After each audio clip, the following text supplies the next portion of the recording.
The story I am going to tell you today began with my husband's family's habit of always eating dinner without me. One day, I deliberately came home early from work, and through a crack in the door, I overheard a secret they had been hiding from me for 6 months. On that exact same day, I successfully reclaimed my luxury condo, my wedding gift, and kicked that entire family of 8 out onto the streets. When I opened the front door, the clock struck late into the evening. After 3 days of working overtime, my temples throbbed violently, and my empty stomach twisted in pain. The entryway of the apartment was a chaotic obstacle course of carelessly discarded sneakers and boots. I tiptoed, barely managing to navigate the pile of footwear, trying desperately not to step on a toy robot left behind by my little nephew. My husband, Brandon Newman, who was lounging on the living room sofa, only offered me a fleeting glance.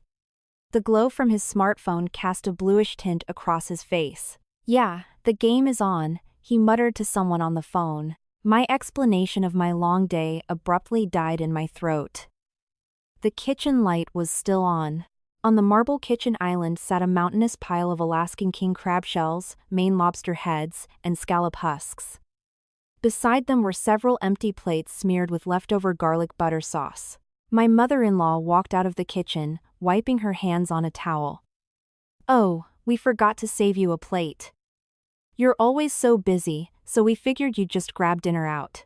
I glanced at the trash can, where enough leftover food to feed at least 5 people had been casually thrown away, and I felt my fingernails dig into my palms. Over the past 3 months, this was the 6th time this had happened. Last week, for my mother-in-law's birthday, the whole family dined at an upscale seafood restaurant in Tribeca, where the bill ran over $300 per person. Last month, when my sister-in-law's boyfriend visited, they ordered catering from a Michelin-starred hotel. "Do you want me to make you some Kraft mac and cheese?" Brandon finally put his phone down. I stared at the smear of cream sauce at the corner of his mouth that he didn't even bother to wipe. Suddenly, I remembered a rainy day 2 years ago. I was standing at the entrance of Columbia University's Butler Library without an umbrella. Unsure of what to do, he took off his jacket and held it over my head, shielding me from the downpour while getting completely soaked himself. That day, with sparkling eyes, he told me, "Ashley, I'll take care of you for the rest of my life." But now, his eyes were glued to the flat-screen TV, where the NBA playoffs were reaching their climax. "No need. I'm on a diet," I said. I walked into the master bedroom and locked the door. On the vanity, our wedding photo was still proudly displayed. That day, I wore a custom designer gown, and he knelt down to slip a pair of Jimmy Choos onto my feet. My father sat among the guests with a stiff face. He had run a background check on Brandon and warned me that the man was approaching me with ulterior motives. My mother had anxiously held my hand. "Ash," she had said, "his entire family depends on him financially. I'm terrified you're going to live a hard life after you marry him." What did I answer back then? Brandon is different. He passed his civil service exams all on his own, and his family is just simple, good-hearted people. Now, that simple family of 8 was living in the $2.5 million Manhattan condo my parents had gifted me for my wedding. There was my father-in-law, mother-in-law, brother-in-law with his wife and 3 kids, and my entitled sister-in-law. Sometimes, their distant relatives would even come and crash on the couch. My spacious 3-bedroom condo felt like the L train subway during rush hour. The en-suite bathroom was always clogged with someone else's hair, and my walk-in closet was stuffed with my mother-in-law's cheap clothes. The next morning, staring into the mirror, I applied my makeup flawlessly and sprayed on my most expensive Chanel perfume. "Dressing up today?" Brandon asked indifferently. "Quarterly financial reports. I'll probably be home late," I said, checking my lipstick one last time near the door. "Don't wait up for me, just eat." In reality, I took a half day off. At exactly 11 a.m., I stood in front of the door of my own apartment. I inserted the key into the deadbolt, but didn't turn it. From inside, I heard roaring laughter. The property deed is still in her name, but the lawyer said in 6 months, it'll definitively be ours. My mother-in-law's voice seeped through the crack in the door. Brandon said, once the title transfer is complete, he's filing for divorce immediately. I felt the blood freeze in my veins. "Mom, Keep your voice down a little, my sister-in-law, Maya, chimed in. Ashley has been acting weird lately. Yesterday, with the seafood, she didn't say a word. You guys are too loud, my father-in-law's gruff voice echoed. He's been living with her for 2 years like she's a barren hen. He's had enough. I've already paid the attorney. Don't worry, she lives in a fantasy world. She has no idea. Brandon's voice joined the chorus. She would never suspect that I've already consulted a divorce lawyer regarding marital assets even before we got married. His tone made my stomach churn. This condo is worth over $2.5 million. Once the deed is transferred, Mom, the master suite is yours. With trembling hands, I pulled out my phone and hit the record button. What about her parents? Don't they both have heart conditions? My brother-in-law's wife asked. If they drop dead from the stress, even better. Who knows what other trust funds or inheritance we can grab? Brandon's words drowned in the collective laughter of his family. I stumbled backward and bumped into the hallway fire hydrant. Inside the apartment, the room fell dead silent. I ran like a madwoman toward the elevator, but before the doors could open, I ducked into the emergency stairwell. Down in the underground parking garage, I rested my forehead against the steering wheel and sobbed uncontrollably. 2 years of marriage, it was all a meticulously planned, long-term con. After wiping my tears, I dialed a number I hadn't called in a long time. Olivia, it's Ashley Parker. I looked at my tear-streaked face and smudged mascara in the rearview mirror. I want a divorce, and I'm going to throw them all out. Olivia Sterling's law firm was located in the heart of the financial district, on the 48th floor of a towering Manhattan skyscraper. As the elevator ascended, my ears popped from the pressure change just like my head felt right now. Ashley! Olivia opened her arms for a light hug. The scent of Chanel No. 5 wafted from her, and for a brief moment, I felt like I was back in undergrad. But when she took a step back and looked at me, I saw the shock in her eyes. The last time we met, I had full cheeks and long, glossy, waist-length waves. You're so thin, she said, guiding me to a leather sofa by the floor-to-ceiling window. Her secretary brought us coffee, the trembling ripples reflecting off the glass table. My hands shook as I held the mug. My reflection in the dark liquid blurred.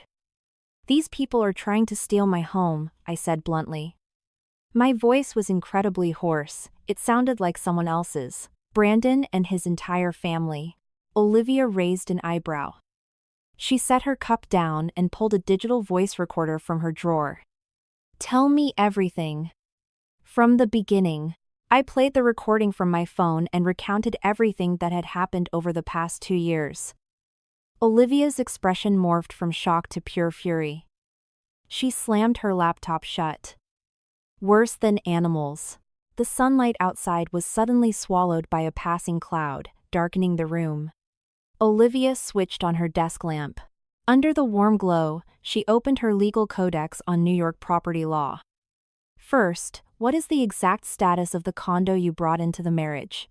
My parents bought it in cash. The deed was in my name 3 months prior to the wedding. Thank God. That's premarital, separate property. Olivia sighed in relief but then furrowed her brow. Wait. After the marriage, did you ever sign a post-nuptial agreement, a quitclaim deed, or maybe they paid off a mortgage for you? No. It was bought outright, no mortgage, so nothing like that. Then on what basis do they think they can force a title transfer in 6 months? Olivia chewed on her pen, deep in thought. Then, her eyes widened. Don't tell me. She rapidly typed on her keyboard and pulled up a legal precedent. Last year, there was a major ruling. If, after marriage, a property is predominantly used by the spouse's family, and there's documented proof that you expressed intent to gift it to the marital estate, it can be commingled and claimed as marital property. I felt like I had been drenched in ice water. 3 months ago, Brandon coaxed me into signing a document. He said it was an authorization for a reassessment of the HOA management fees. I need to go home and find that paper, my voice trembled. No. Don't act rashly. Olivia pressed her hand over mine. Starting right now, do 3 things. First, gather all evidence.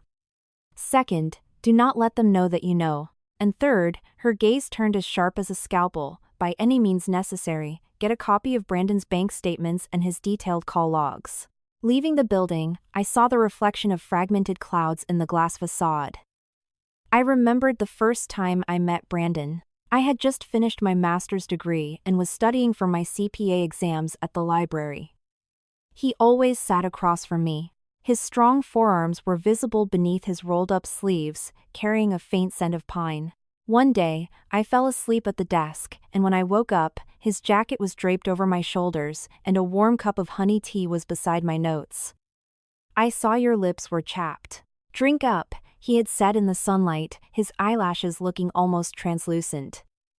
Months later, he proposed on a Brooklyn rooftop with a view of the East River and a backdrop of fireworks. My parents, upon discovering his background, vehemently opposed the marriage.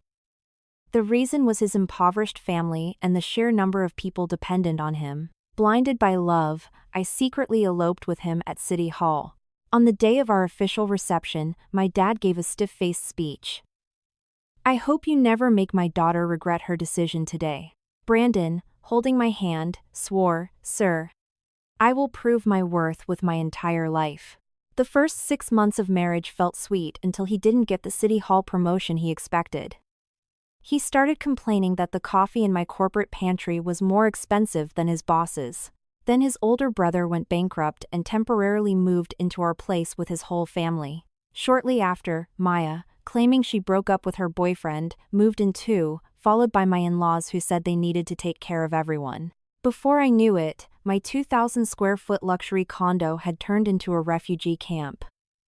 The deepest irony was that Brandon had handpicked this specific apartment. He said the neighborhood was great, and it would be a good school district for our future kids. A buzz from my phone broke my reverie. A text from Brandon, corporate event tonight.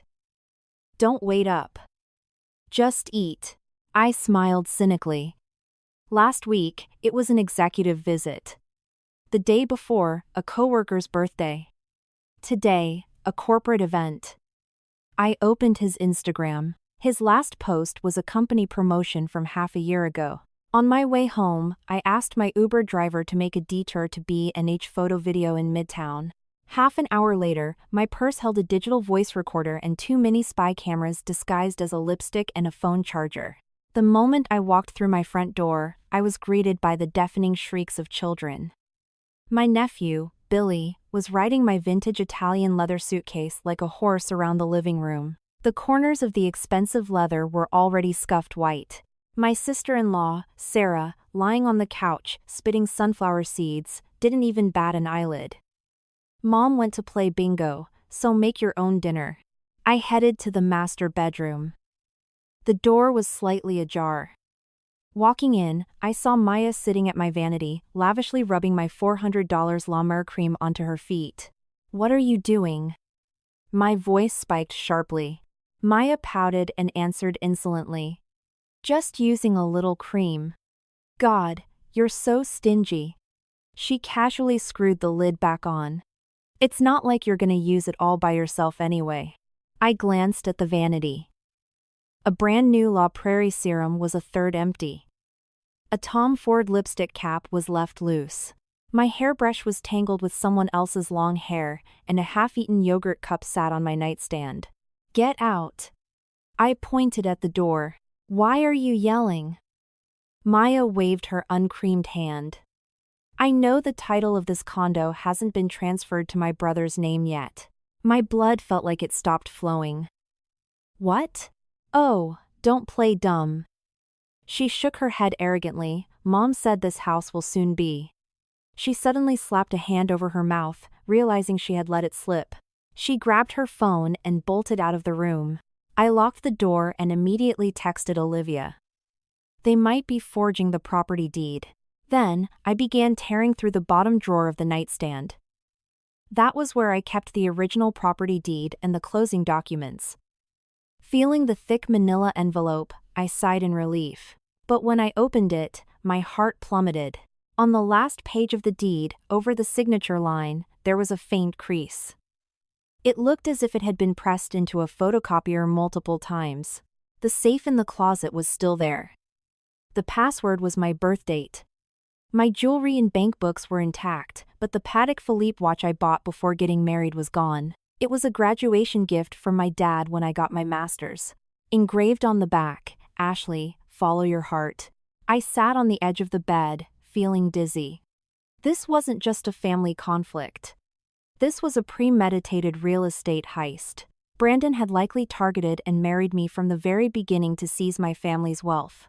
For dinner, I cooked a box of Kraft mac and cheese, deliberately leaving out the butter and seasoning. At the dining table, my mother-in-law grumbled, and my brother-in-law, Ian, dumped his plate straight into the trash. "What kind of pig slop is this?" he said harshly. "No offense, sis. But if a woman can't even cook right, what's her use?"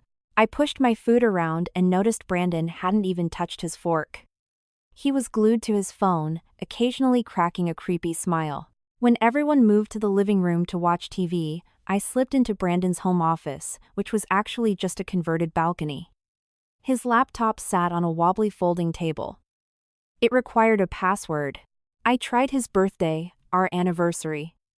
All wrong. Finally, I typed in the name of his high school sweetheart, and the screen unlocked. His desktop was suspiciously clean. The My Documents folder only held a few work files. But when I opened the recycle bin, I found a recently deleted transcription archive. I wanted to investigate closer, but I heard footsteps outside the door. I quickly put the computer to sleep and shut the lid. Maya's head popped through the doorway. "Find it yet?" She eyed me suspiciously, then glanced at the laptop. Brandon asked me to find a document. I replied calmly, though my heart was hammering against my ribs. "Oh, right. My brother just texted. Said his phone is dying and asked you to bring a charger down to the lobby. His friend is gonna pick it up." This was an obvious trap. If Brandon really needed a charger, why wouldn't he just come upstairs himself? "Sure, I'll grab it," I feigned obedience. Pretending to be clumsy, I knocked over a glass of water on the desk. The water splashed everywhere. Maya shrieked and jumped back. "What are you doing?" Sorry, I said, acting panicked while wiping up the mess. And completely out of sight, I slipped the hidden USB flash drive from my sleeve into the laptop's port to initiate a stealth copy. "You're in such a rush." Maya glared suspiciously, then suddenly grabbed my wrist. "Ashley, you've been acting really psycho lately." Her nails dug into my skin. Only then did I notice the ring on her middle finger. It was my missing Cartier ring, a 25th birthday gift from my mother. My name was engraved inside it. "This ring is none of your business," she scoffed, letting go of my hand and waving her finger arrogantly. "My brother gave it to me. If you want it back, trade me your new Hermes bracelet." I swallowed my rage and went to the bedroom to grab the fake charger. As I walked out, I heard Maya whispering on the phone. "Mom, I think she's getting suspicious." "Yeah, we need to move fast." Night fell. I stood on the balcony, staring at the glittering New York skyline. 2 years of marriage, woven seamlessly with lies. Brandon didn't just want my house, he wanted my money, my very lifeblood. My phone buzzed. A text from Olivia. "Found something. Last year, Brandon registered a Shell LLC. The CEO is his mother. Be careful. They are playing a massive game." I gripped the balcony railing tightly, my knuckles turning white. If they wanted to play dirty, I would play this game to the bitter end. At 3:17 a.m., the shrill ring of the phone sliced through my sleep like a knife. I fumbled for the answer button. My mother's hysterical sobbing instantly jolted me awake. "Ash, your dad. He had a massive heart attack. We're at Mount Sinai ER." I bolted upright, slamming my knee against the nightstand. Beside me, Brandon mumbled something and rolled over. "Mom, don't panic." "I'm on my way," my voice shook. My fingers were already instinctively opening the Uber app. "Where are you going at this hour?" Brandon suddenly grabbed my wrist, squeezing so hard it hurt. "My dad had a heart attack. He's in the hospital." I yanked my arm away and threw on the first clothes I could find. "It's early. Just go tomorrow morning." He rubbed his eyes and sat up. I froze. I couldn't believe what I was hearing. In the mirrored closet doors, I saw my own pale face, and behind me, the annoyed visage of my husband. In that exact moment, it became crystal clear. The man I had defied my parents to marry couldn't care less if my family lived or died. "Let go," I articulated every syllable in a low, terrifying growl. Spooked by my expression, Brandon released me. I grabbed my purse and ran out. From behind, I heard him yell, "Make sure you're back for breakfast." My mom hates eating cafe food. During the 30-second elevator ride down, I felt nauseous looking at my reflection in the mirrored walls. The ER at Mount Sinai was blindingly bright. My mother sat alone on a bench in the corridor. Her small frame looked unbearably lonely under the fluorescent lights.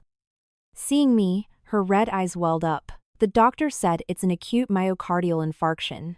They have to do a catheterization immediately." Her voice trembled. "They might need to put in a stent." I hugged her tightly. Her hair smelled like the familiar shampoo I had just bought for her. Over the last 2 years, my dad had aged noticeably, but he always insisted he was fine and refused his physicals. And I, drowning in the chaos of my in-laws, hadn't even thought to check on him. "Where's Brandon?" Mom looked behind me. "He has a critical board meeting tomorrow," I lied. I couldn't bear to add to her stress. I signed the surgical consent forms, handled the insurance copays, and began the agonizing wait. As my dad was wheeled into the OR, the sky outside began to lighten. Mom fell asleep, leaning against the hard plastic chairs. I gently draped my jacket over her and walked to the vending machine for coffee. At the corner, I stopped dead. I saw a tall man in a white doctor's coat. It had been 7 years, but I recognized him instantly from behind. Dylan Adams. My college classmate and my first love. He stood looking down at a patient's chart. The morning light caught his sharp profile, as if chiseled from stone. He had matured. A deep seriousness rested in his eyes, and his shoulders seemed broader under the white coat. I instinctively wanted to turn around, but my foot bumped a mop bucket in the corner. The clatter made him look up. Our eyes met. "Ashley Parker?" He blinked in disbelief. "Dylan," I smiled awkwardly. "What a coincidence." His gaze dropped to the hospital receipts in my hand. "Family member sick?" "My dad. Acute myocardial infarction. He's in surgery for a stent." Dylan immediately lowered the chart. "Who's the attending?" He took the receipt from my hand. "Come on, let me check." A faint scent of antiseptic and cedarwood came off him, giving me a strange sense of calm. Walking down the hall, I heard several nurses greet him as Dr. Adams, Chief. I realized he had become the head of the cardiology department. Outside the OR, Dylan spoke briefly with a scrubbed-out surgeon. When he returned, the crease in his forehead was gone. Luckily, the blockage was only in one artery. The stent placement was flawless. "He's stable." I let out a massive breath, and my legs gave out. Dylan quickly caught me, supporting my weight. The warmth of his hands seeped through my sleeves. "You don't look well. Maybe you need to be admitted, too." He handed me a cup of warm water. "Thank you." "I'm fine, just sleep-deprived." I forced a smile and suddenly remembered. "Oh, please don't tell my dad we know each other. He doesn't like bringing up my college days." Dylan's eyes darkened for a fraction of a second, but he nodded. Back in college, my dad was fiercely opposed to our relationship. He thought being a broke medical student meant years of instability and debt, and he ultimately forced us apart. Looking back now, I realized my dad was an excellent judge of character, at least much better than I was with Brandon. "Your husband?" Dylan asked softly. He's very busy with work. I stared at the tips of my shoes. Dylan didn't press further. He handed me his business card. If you need anything, call me anytime. I'm on call for the next few days. His fingertips brushed my palm. Your dad will be fine. I promise. When I returned to the waiting area, Mom was awake, looking around anxiously. Seeing the doctor behind me, she hastily stood up. Good morning. I am Dr. Dylan Adams, Chief of Cardiology, he said with impeccable bedside manner. Your husband's condition is stable. He'll be moved to a regular recovery room shortly. My mom thanked him profusely, completely failing to recognize him as the broke college kid from years ago. Dylan patiently and professionally explained the post-op care. I stared at his broad back, my eyes burning. If only I had fought a little harder back then. The buzzing of my phone shattered my thoughts. Brandon had sent 3 texts in a row. Mom once grilled branzino for lunch. When are you coming home? Where did you put the property deed? Ian needs it urgently. That last message felt like a bucket of ice water. I stared at the screen, my fingers trembling. He knew my dad was in the ER. Yet, all he cared about was the real estate deed and his mother's lunch menu. Ash? Mom touched my hand worriedly. What's wrong? Nothing. Work stuff. I quickly locked the screen and smiled. When Dad was wheeled out of the OR, his face was as pale as paper, his chest hooked up to an array of monitors. I held his cold hand, a lump forming in my throat. When did my father, the man who was always my mountain, become so fragile? After getting my parents settled in the recovery room, I rushed home to grab a change of clothes. Opening the door, I was hit by the pungent smell of raw fish. My mother-in-law stood in the kitchen, ordering Maya to ransack my closet. Ah, this is perfect. Good eye. My mother-in-law pulled out my limited edition Chanel tweed jacket and tried it on. What the hell are you doing? I snapped. Maya jumped but immediately fired back with attitude. Just borrowing a coat for Mom's bingo club. What's the big deal? My dad is in the hospital. I need a change of clothes. I suppressed my rage and walked to the closet. Making such a fuss just over a little heart stent, my mother-in-law scoffed. When Brandon's dad had surgery last year, I didn't even bother going to the hospital. I pulled my duffel bag from the closet, noticing several of my favorite Hermes silk scarves were missing. On my vanity, the brand new La Mer set was nothing but empty jars. Where is my stuff? Oh, those little jars are great for moisturizing cuticles, my mother-in-law said dismissively. Sarah borrowed the scarves. She went to visit her parents. I took a deep breath, convincing myself that now was not the time to explode. After packing the bare essentials, I turned to leave. But my mother-in-law blocked my path. Hold on. Brandon told you to find the property deed. Ian needs cash immediately for a business venture. We're taking out a bank loan using the condo as collateral. I couldn't believe my ears. Using my condo as collateral? What do you mean, your condo? My mother-in-law's face hardened. You're married. That means it's marital property. Brandon said, it's just a formality. We'll pay it off in 3 months. Absolutely never. I said with lethal finality. That was bought with my parents' hard-earned money. My mother-in-law slammed her hand on the table, her tone shifting entirely. Ashley, don't you dare disrespect us. You should be on your knees thanking God my son was willing to marry a barren woman like you. So stingy, just to borrow a piece of paper. I stared into her vicious, greedy eyes and understood. They were panicking. Having sensed my suspicion, they decided to fast-track their hostile takeover of the property. Tell Brandon to talk to me himself. I shoved past her and ran out the door. The fluorescent lights in the hospital corridor felt blinding. Dad was asleep in the bed, and Mom had dozed off next to him, her head resting on the mattress. I quietly set my bag down and went to the nurse's station to charge my phone. The moment the screen lit up, I saw dozens of missed calls. All from Brandon. The last text read, Don't make me come down to that hospital and cause a scene. I gritted my teeth and called Olivia to update her. Do not sign a damn thing. A collateral loan is practically signing the title over.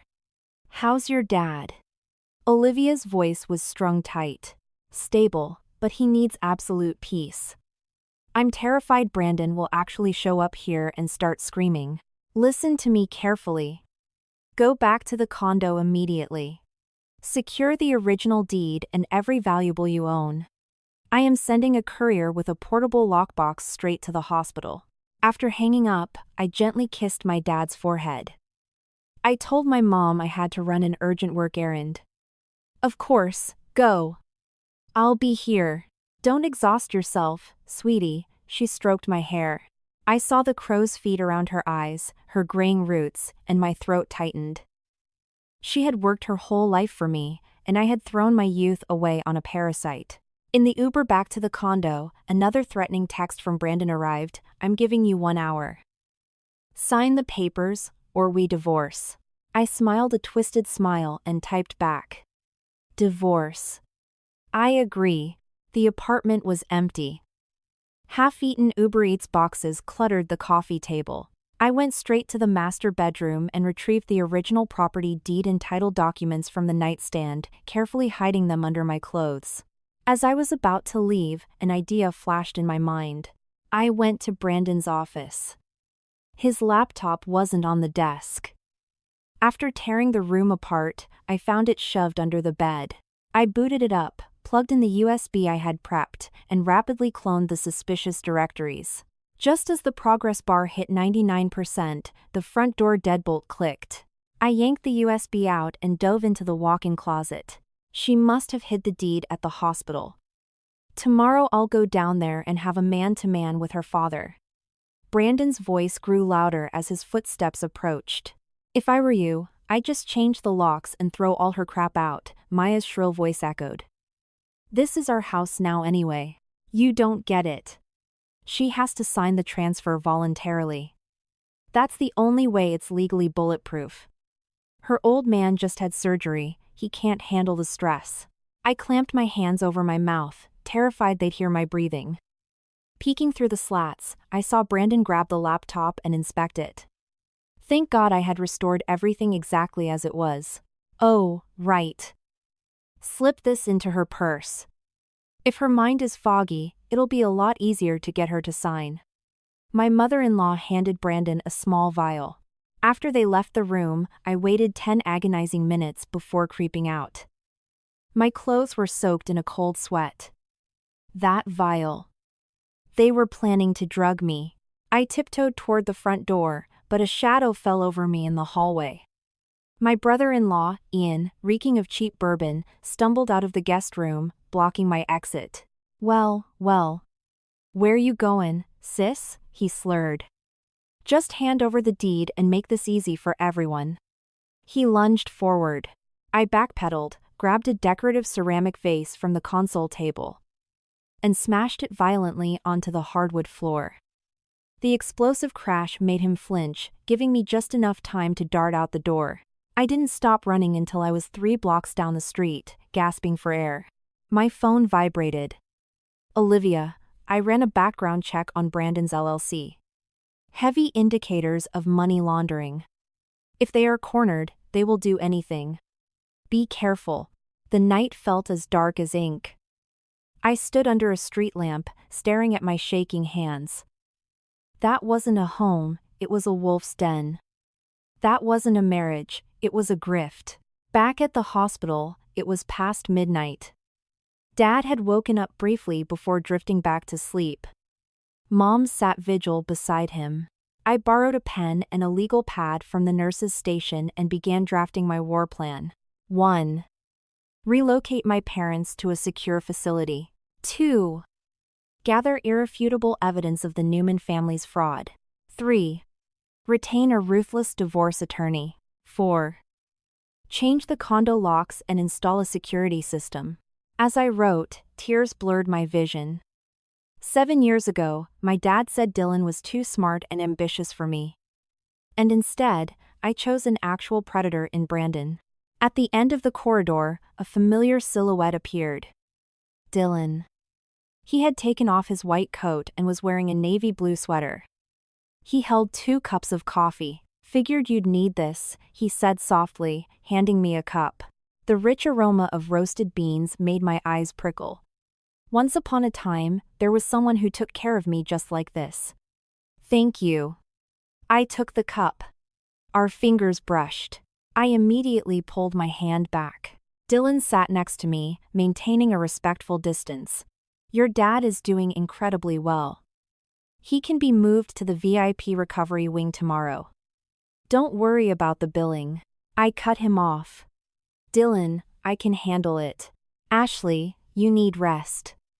I've arranged a cot for you in the doctor's lounge. No, thank you.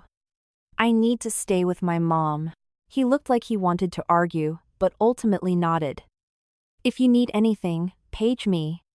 Anytime. As he stood up, he gently squeezed my shoulder. The warmth lingered long after he let go. At 4 a.m., I quietly slipped back into the room. Mom was asleep, resting her head near Dad's feet. Dad's hand twitched weakly. I leaned in and heard his frail whisper. Ash, go home. Rest. Dad is fine. I squeezed his hand. The dam broke, and my tears spilled over. Right then, my phone screen illuminated. An anonymous text message with a photo attachment. In the picture, Brandon was aggressively making out with a heavily made-up woman in front of a boutique hotel. The timestamp, last night. The exact time he was supposedly at a corporate event. I wiped my tears, saved the photo, and texted back, thank you. Got any more? Dawn was breaking. I stared at the faint glow outside the hospital window and made a vow. In this war, I was going to obliterate them. In Olivia's office that morning, the smell of dark roast espresso was overpowering. She handed me a latte with 3 extra shots. Spread across her mahogany desk were documents highlighted in neon yellow.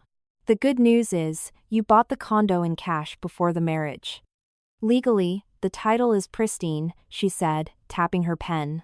The bad news is, if they forge your signature and file a quitclaim deed or secure a collateral loan, unwinding the fraud will be a bureaucratic nightmare. I took a sip of the coffee, it was so bitter it numbed my tongue. I found this. I pulled the cloned USB drive from my purse and slid it across the desk. From Brandon's laptop. Olivia plugged it in. She rapidly clicked through the directories. Suddenly, her eyes widened. Jesus Christ. This is literally a romance scam playbook. She spun the monitor toward me. On the screen was a detailed Excel spreadsheet and Word documents outlining exactly how to gain my trust at every stage from our library meet-cute to the wedding day. The final objective listed at the bottom, full title transfer of property, is greater than immediate divorce. It gets worse. I opened a video folder. On screen, Brandon was rolling around in bed with a red head. The timestamp was the day of our wedding anniversary. Olivia let out a low whistle. With this, he'll be kicked to the curb without a dime. She frowned. Wait. When was this folder created? June of last year. He's been planning the exit strategy for ages. She typed furiously, opening financial logs. Since last year, he's been funneling marital assets into his mother's name and setting up shell LLCs. I stared at the cold, hard numbers and sociopathic plans on the screen, and bile rose in my throat. Every date, every transaction mocked my sheer stupidity. I thought it was love. What do I do now? My voice sounded like it was coming from a mile away. Olivia snapped the laptop shut. Her eyes were as sharp as a buzzsaw. First, we officially filed the divorce papers. Second, we lock down your assets lock, stock, and barrel. And lastly, a predatory smile spread across her face, we make these bastards pay for everything. That same afternoon, armed with a power of attorney drafted by Olivia, I marched into my condo building's management office. The property manager was an old friend of my dad's. After reviewing the documents, he didn't say a word. He just picked up his radio and called the head of security. Ashley, you should have done this a year ago, the manager shook his head, sighing. That family is a nightmare. Noise complaints every week. We've got a stack of grievances in the lobby. 2 hours later, while the family of 8 was out attending some relative's birthday party, I entered the condo with a locksmith and a professional cleaning crew. We changed every single lock, including the balcony doors and the storage unit. Done. These biometric deadbolts will only open with your fingerprint and a master passcode, the locksmith confirmed. On my orders, the cleaners began bagging up everything. Only touch their personal junk. Leave my property alone. Watching them stuff my mother-in-law's cheap polyester blouses into heavy-duty trash bags lifted a 2-year weight off my chest. What about this, ma'am? One of the cleaners pulled a shoebox from under the bed. Inside were Brandon's keepsakes, movie tickets, theme park passes, even a tiny Ziploc bag containing strands of my hair. Fucking psycho, I muttered. I was about to tell them to throw it in the incinerator, but a piece of paper underneath the box caught my eye. It was a medical receipt from a clinic. Procedure: vasectomy. Date: 3 months prior to the wedding. My hands shook violently. For 2 years, my mother-in-law had verbally abused me every single day, calling me a barren hen. And Brandon sat there, playing the tragic, supportive husband. Ma'am, are you okay? The cleaner looked at me with concern. Yes. I'm fine. Keep going. I shoved the receipt deep into my purse. Then, an awful realization hit me. Wait. Check behind the mirror in the master bath. There's a recess. See if there's anything back there. The cleaner reached behind the glass and pulled out a tiny, hardwired spy camera. My blood ran cold. They had been watching me 24/7, tear the place apart. Look everywhere, my voice cracked. Ultimately, we found 3 more cameras in the bedroom, 2 in the living room, and 1 hidden inside the bathroom exhaust fan.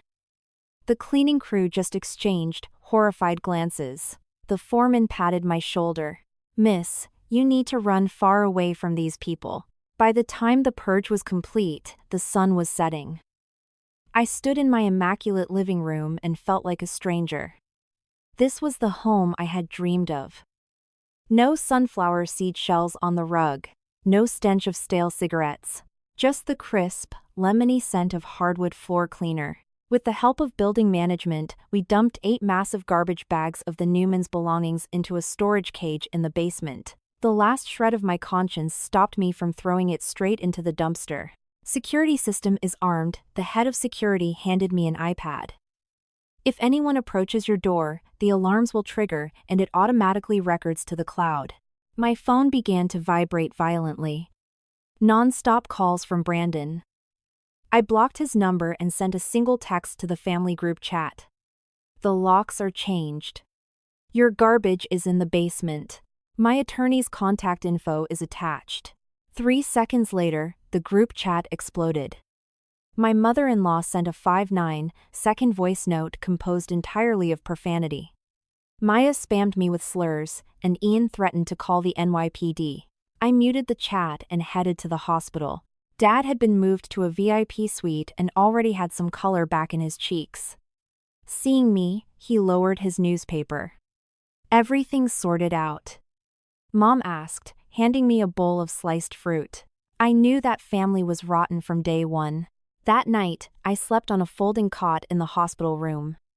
For the first time in 2 years, I didn't have nightmares. The next morning, a nurse paged me.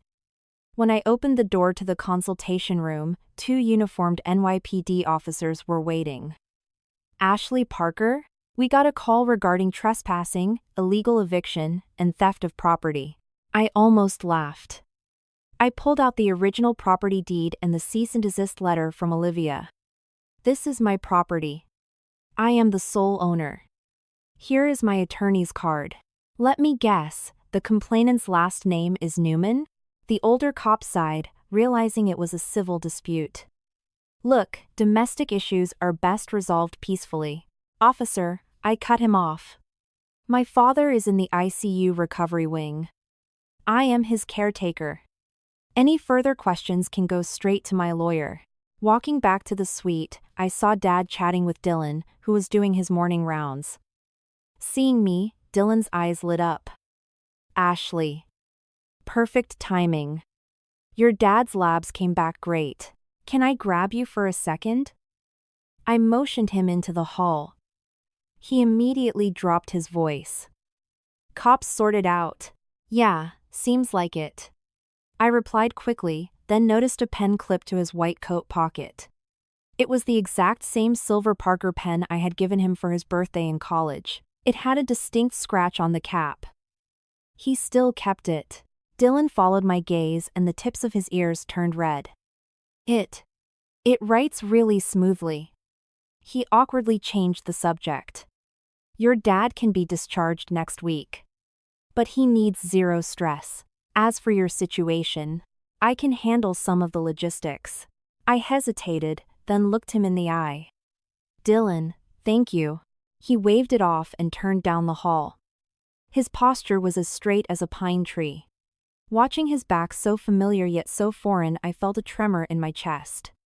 But I aggressively shook my head. Now was not the time for romance. At noon, when I went back to the condo to grab some files, the building manager pulled me aside. Ashley. Your in-laws threw a massive fit in the basement this morning. We had to call the cops to haul them off. He handed me a flash drive. Here's the security footage, figured you might need it. Just as I expected. On the video, the 8 Newmans surrounded my bags, kicking them and screaming. My mother-in-law literally rolled on the concrete floor, shrieking that she was having a heart attack. At the end of the clip, Brandon looked directly into the CCTV camera with that gentle, sickeningly familiar smile. Ash, let's talk. This is all a huge misunderstanding. Psychopath, I muttered. I closed the video but noticed something in the corner of the frame. Maya was stealthily pouring liquid all over one of my designer bags.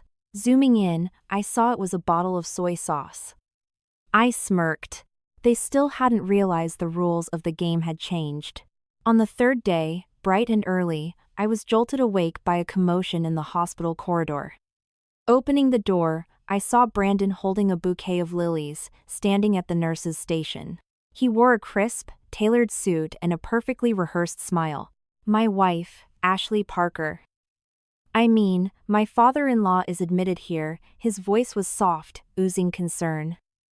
Anyone would think he was a devoted husband. I ducked back into the room and texted building security, but it was too late. Brandon somehow sweet-talked a nurse and slipped into the suite. Dad. Mom. He bowed respectfully and placed a fruit basket on the nightstand. I came to check on you. Dad's face hardened to stone, and Mom literally turned her back to him. Brandon dramatically fell to his knees, his voice cracking. Ashley, I was wrong. Please, let's go home. It was an Oscar-worthy performance. I watched him coldly. Suddenly, I noticed the wedding band on his left ring finger. The ring I had saved 3 months of my salary to buy. It caught the fluorescent light, blindingly hypocritical. Let's talk outside. Terrified he would spike my dad's blood pressure, I grabbed his arm and dragged him into the hall. At the end of the corridor, Brandon's mask instantly dropped. He grabbed my wrist. Ashley Parker, you vindictive bitch. You made my whole family sleep in a Motel 6. Let go. There are cameras here. I yanked my arm away. He immediately plastered the pathetic, begging look back on his face, but his voice was pure ice. Listen to me. You let us back into the condo and sign the collateral loan. If you do, I'll pretend your little illegal eviction stunt never happened. Illegal eviction? From my premarital property? I couldn't stop myself from laughing. Brandon. I already had your hunting list from your laptop notarized. The color drained from his face. Panic flashed in his eyes, but he quickly masked it. So what? It was a joke between my family. You think a judge is gonna believe a psychotic, barren wife who evicted her elderly in-laws? No. But a judge will believe this. I pulled out my phone and swiped to the photo of his vasectomy receipt, followed by the video of him cheating. And you know what else they'll believe? The 5 hidden cameras you wired into my bathroom. A bead of cold sweat rolled down Brandon's temple. He dropped to his knees again, this time with a loud thud that echoed down the hall. Baby, I made a mistake. Please, give me one more chance. Several bystanders started pointing. A few even pulled out their phones to record. I immediately understood his pivot. Use public pressure to frame me as the unforgiving villain. Fine, I said smoothly, catching him off guard. Let's talk at the apartment. Brandon paused, clearly not expecting me to fold so fast.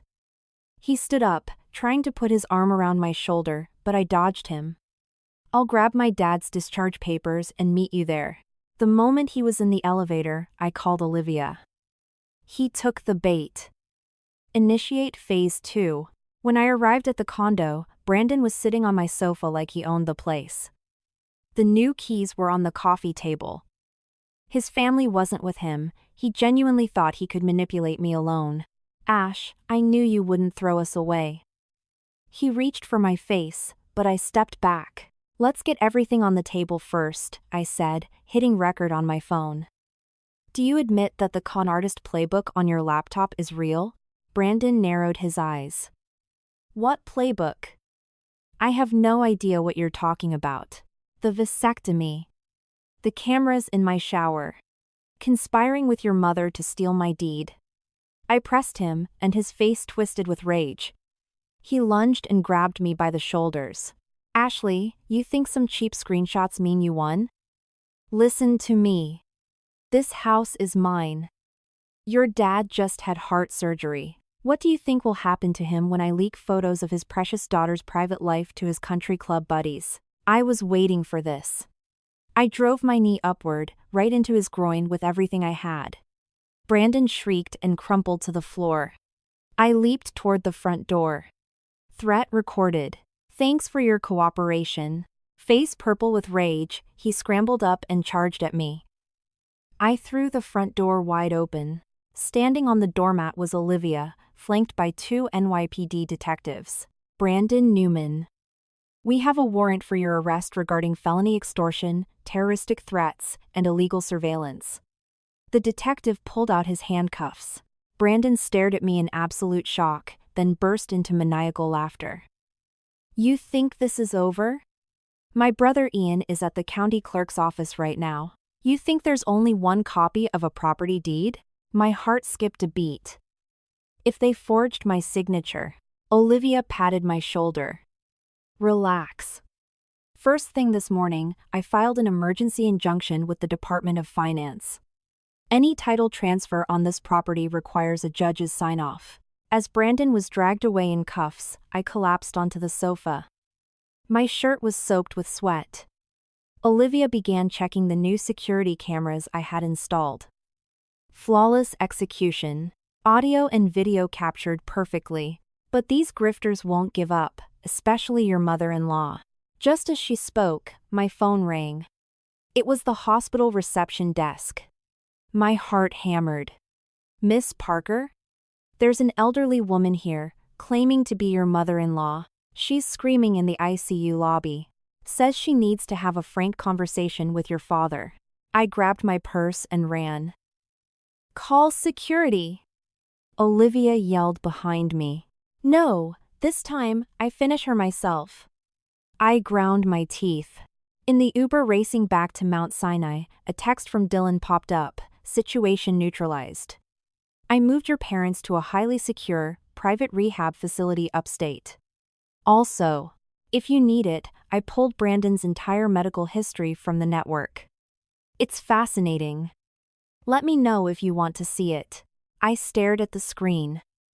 In this brutal war, I realized I was no longer fighting alone. Miss Parker. Are you absolutely sure about this? The young notary at the title company pushed his glasses up his nose, looking at me with deep concern. Signing over a quitclaim deed is irrevocable. I forced a bitter, defeated smile. Family peace is more important. I signed my name on the dotted line. I deliberately made my hand shake, letting the tip of the pen wobble to convey utter reluctance. Brandon, who was out on bail and sitting right next to me, draped a heavy arm around my shoulders. His voice was dripping with fake honey. "Baby. I knew you'd see reason." His fingers gently massaged my collarbone, the exact same gesture that used to make my heart flutter, now only making my skin crawl. While the notary went into the back to make copies, Brandon whispered directly into my ear. "You should have done this from day one. You made your dad suffer in that hospital for absolutely nothing." His tone was soft, but the malice was palpable. I pretended to shrink into myself, discreetly pressing the record button inside my purse. The audio was crystal clear. "Oh, by the way, once the transfer is finalized, let's renovate," I said, injecting fake enthusiasm into my voice. "We can paint the nursery blue, what do you think?" Brandon's face froze for a fraction of a second, but he quickly recovered, with an even sweeter smile. "Of course. Whatever you want, babe." He didn't know I had his vasectomy receipt in my pocket. Watching his mask of hypocrisy made my stomach turn. Walking out of the notary office, Brandon said he had to stop by his corporate office, which I knew meant running to tell his mother the good news. After watching his Honda Civic pull away, I slipped into the Starbucks next door. Olivia was already at a corner table waiting for me. "Got the recording?" She handed me a hot chocolate. I nodded and slid the digital recorder across the table. Olivia listened to the tape, her lips curling into a vicious sneer. "Made your dad suffer for absolutely nothing. Textbook coercion and extortion. But wait, I've got something better." She pulled up the live feed from the hidden cameras in Brandon's temporary rental. On the screen, Brandon burst through the door, yelling in triumph. "We did it! The stupid bitch finally signed it. As soon as the county processes it, I'm filing the divorce papers." In the video, my mother-in-law cackled with joy and immediately called Ian. "Ian! Call the broker. The condo is ours." Maya was jumping up and down. "Finally, I can throw out all her ugly clothes. I'm taking the master bedroom." Olivia paused the video. "This alone is enough for a slam dunk fraud conviction." "But Ashley, did you really just sign over a $2.5 million deed?" "I did. But with a friction erasable ink pen." I pulled the actual pen from my purse. "In about 3 hours, the signature will completely vanish." "And that notary?" "He was my roommate in college. He promised to accidentally delay filing the paperwork until tomorrow." Olivia stared at me, her eyes wide, before bursting into uncontrollable laughter. "Ashley Parker, since when did you become such a lethal mastermind? When you live with a pack of wolves, you learn how to bite." I took a sip of the hot chocolate. The thick sweetness reminded me of the first time I visited Brandon's childhood home. His mother had served me cheap instant cocoa. Back then, I thought it was charmingly rustic. Now I knew it was just cheap. When I returned to the condo that evening, I acted like a beaten dog. At dinner, my mother-in-law was shockingly pleasant, even placing a piece of fish on my plate though it was the bony tail section. "Ashley, my friends from the bingo club are coming over tomorrow. Can I borrow your quilted Chanel bag?" she asked, feigning casualness. My fork stopped. "Which one?" That bag was a $6,000 vintage piece my mom bought me for my 25th birthday. I had only worn it twice. I caught Maya staring at me with greedy, expectant eyes, and a brilliant idea struck me. "Of course, I'd love to let you borrow it," I said warmly. "It's on the top shelf in my closet." "Maya, go grab it for her." Maya squealed and sprinted to the master bedroom. I casually followed her and watched from the doorway as she reverently pulled the beige lambskin bag from its dust cover, treating it like a holy relic. "Thanks, sis," she chirped. Shockingly, she used a term of endearment, but her eyes never left the leather. After she skipped away, I pulled a small vial from my vanity drawer. Inside was an odorless, invisible UV fluorescent tracking powder. Recently, while cleaning the bathroom, I noticed Maya was secretly using my luxury cosmetics and taking selfies with my bags to flex on Instagram, making sure the logos were front and center. I had dusted everything. Before bed, Brandon shockingly brought me a glass of warm milk. "You must be stressed lately." He sat on the edge of the mattress, his voice dripping with faux tenderness. "Once this condo paperwork is all settled, let's go on a vacation. Just the two of us." I almost laughed out loud.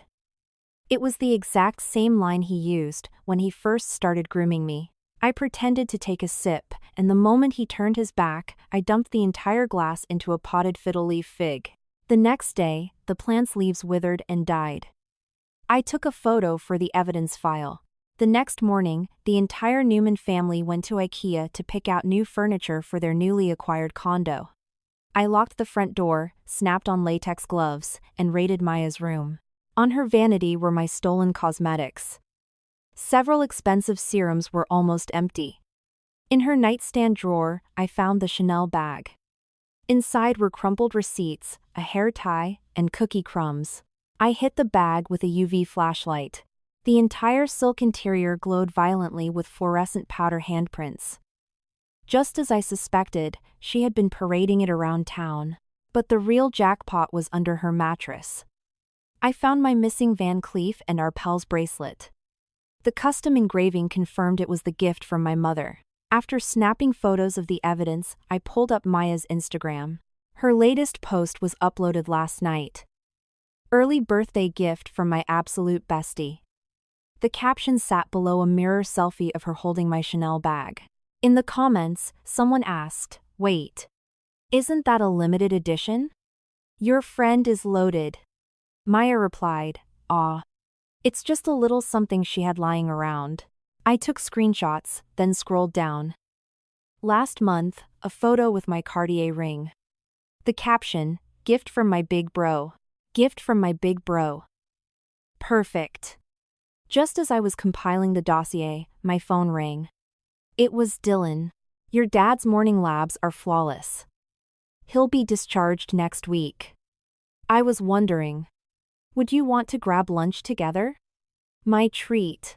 My chest bloomed with warmth. During the 2 weeks my dad was at Mount Sinai, Dylan had personally checked on him every single day, securing him the VIP suite closest to the nurse's station. Yesterday, he even brought a chessboard and played a match with my dad, making the old man laugh genuinely for the first time in months. I was about to say yes when I heard a key twisting in the front door. I quickly slipped out of Maya's room and saw Brandon's older sister, Irene, walking in with grocery bags. "Hey, sis-in-law. You're home. Mom's 60th birthday is coming up, so I took PTO to come help set up." She flashed a wide, plastic smile. I stared at this uninvited guest with high alert. Irene was 8 years older than Brandon, married, and lived in Jersey. We rarely interacted. The last time I saw her was at my wedding, where she looked at me like I was a walking ATM. "Irene, what's all this?" I took one of the bags. It was filled with cheap dollar store decor. Mom's big 6-0. "Brandon said you're swamped with work, so he asked me to step in." This was a massive red flag.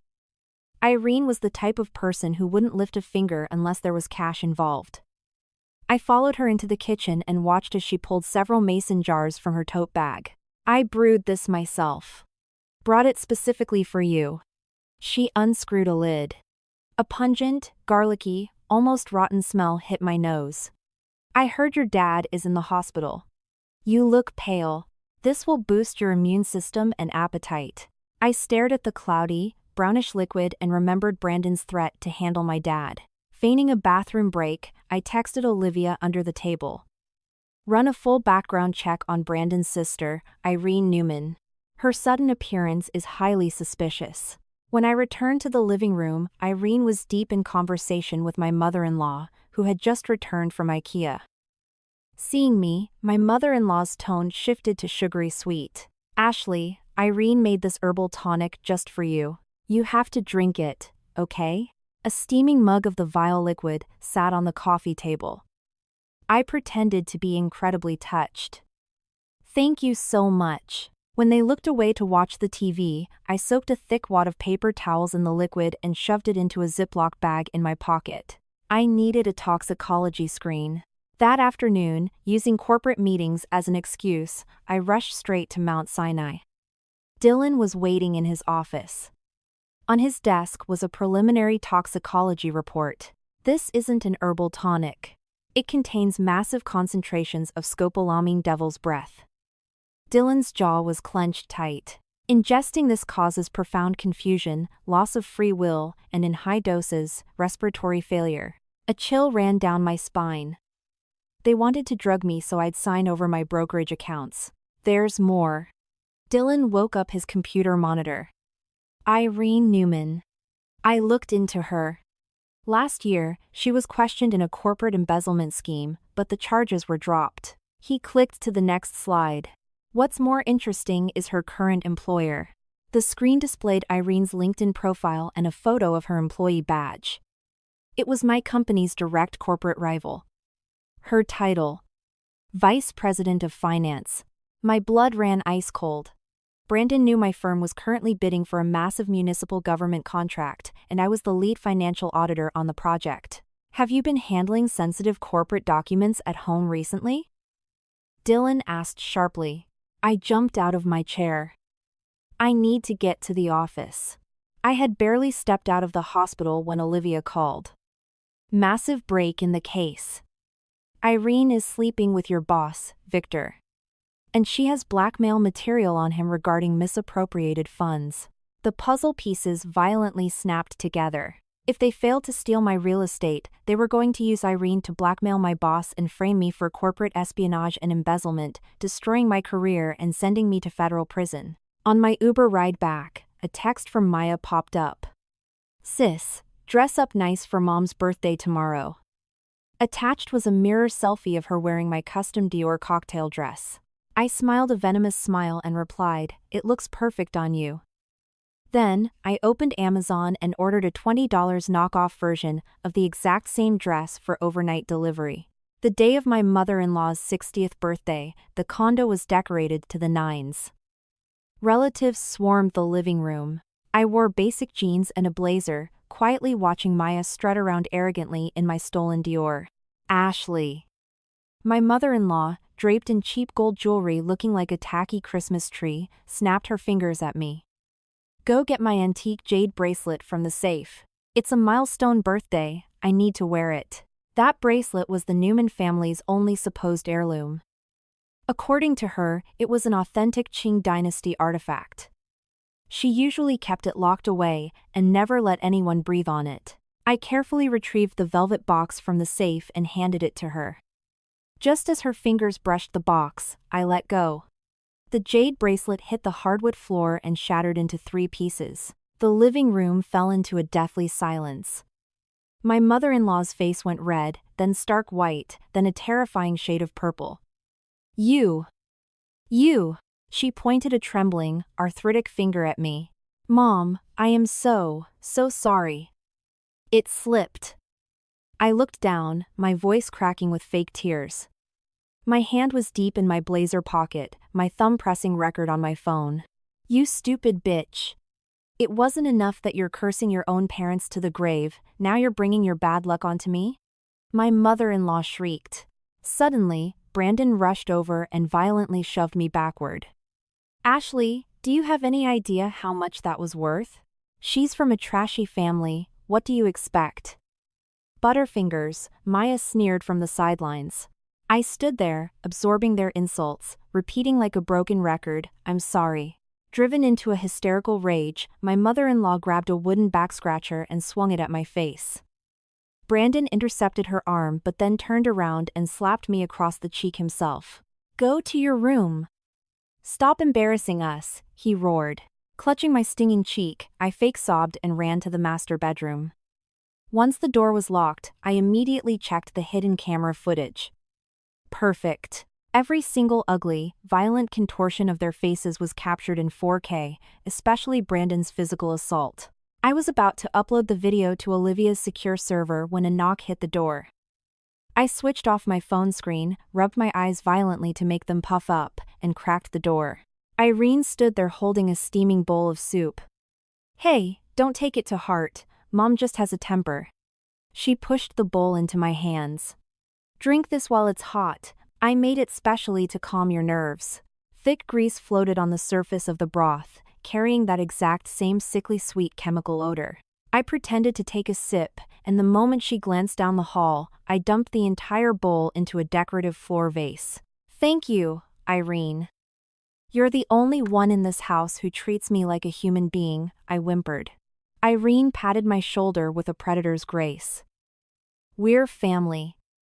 Oh, by the way, I heard your firm is bidding on the Hudson Yards development project? She asked. Way too casually. Yeah, I nodded, wiping a fake tear. I'm leading the financial audit for the bid. Wow, you're such a boss. She smiled, a glint of malice in her eyes. I'll give you a ride to the office tomorrow morning. It's right on my way. After locking the door behind her, I pulled my burner phone from under the mattress. On the screen was the live feed from the kitchen's hidden camera. Irene was whispering furiously into her cell phone. The audio bug I had planted caught every single word. Don't worry, Victor. I'll have the tender documents tomorrow. Yes, I already gave her the drugged soup. Have the HR department ready. I terminated the feed and texted Dylan, can you prescribe me a fast-acting, non-lethal emetic? Something that induces immediate vomiting. The sunset outside my window was blood red. I looked at the swelling welt on my cheek in the mirror and smiled. The real game had just begun. At 3:17 a.m., the violent buzzing of my phone yanked me from a fitful sleep. Mom flashed on the screen, making my stomach drop. Calls at this hour meant someone was dying. Ash? Your dad. He crashed. My mom's voice was a ragged croak. In the background, the terrifying, rhythmic alarms of ICU monitors blared. The doctors say the stent might have slipped. I leaped out of bed, smashing my knee against the nightstand, but the adrenaline erased the pain. Beside me, Brandon grunted, rolled over, and kept snoring. I'm on my way, I whispered, my thumbs already flying across the Uber app.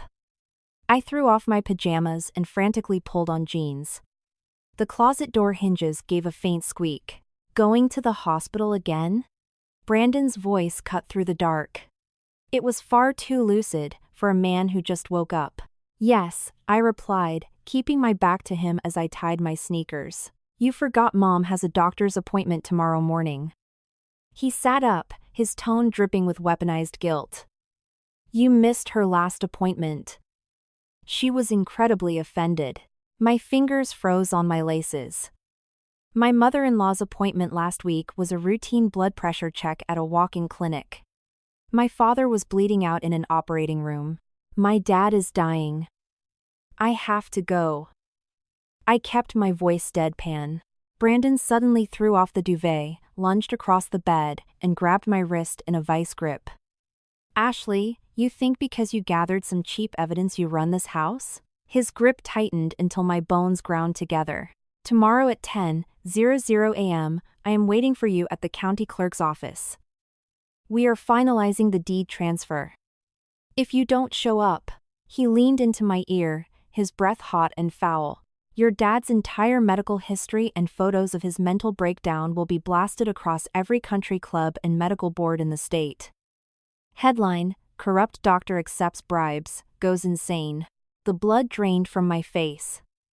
To my father, a respected physician of 30 years, his reputation was his life. You wouldn't dare. Try me. He smiled a demonic smile and released my arm. Oh, and tomorrow, I'm filing the divorce papers. The condo is mine. When I hit the cold New York pavement, my hands were violently shaking. The autumn wind sliced my face like a razor, but I couldn't feel it. The Uber kept getting delayed.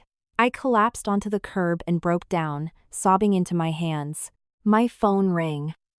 Assuming it was the driver, I answered, but a deep, steady voice came through the speaker. Ashley. Your dad needs an emergency bypass.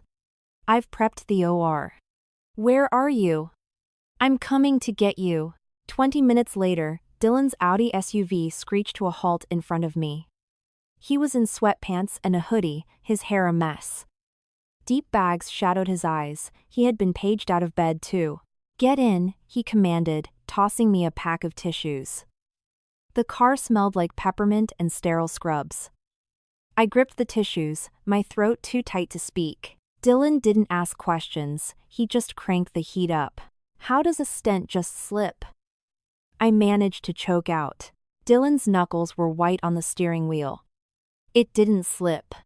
It's likely recurrent thrombosis. A massive clot.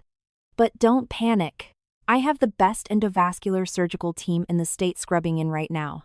When we pulled into the Mount Sinai drop-off zone, I saw my mom standing alone by the sliding doors. Under the harsh halogen lights, she looked as frail as a withered branch.